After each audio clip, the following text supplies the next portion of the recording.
புதிய தலைமுறை சார்பில் ராணிப்பேட்டையில் என் நாடு என் ஓட்டு விழிப்புணர்வு பேரணி நடைபெற்றது.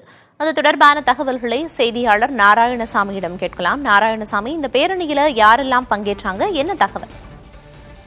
பிரியதர்ஷினி, புதிய தலைமுறை தொலைக்காட்சி சார்பாக ஜனநாயக திருவிழா 2026 சிறப்பு பேருந்து ஆனது தமிழகம் முழுவதும் சுற்றுப்பயணம் மேற்கொண்டுள்ளது.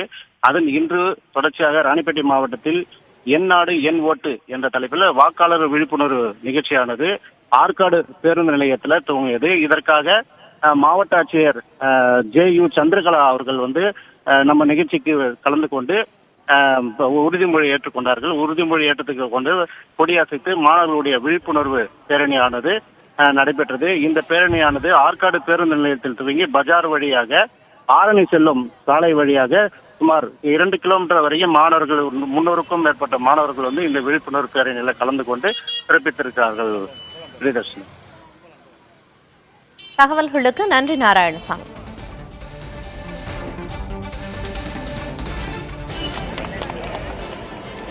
வாக்கு என்பது கையை நீட்டி முன்னாடி நீட்டி உறுதிமொழி எடுத்துக்கொள்ளுமாறு கேட்டுக்கொள்கிறோம். நாட்டின் ஜனநாயக மரபுகளை ஆட்படாமலும் அச்சமின்றியும்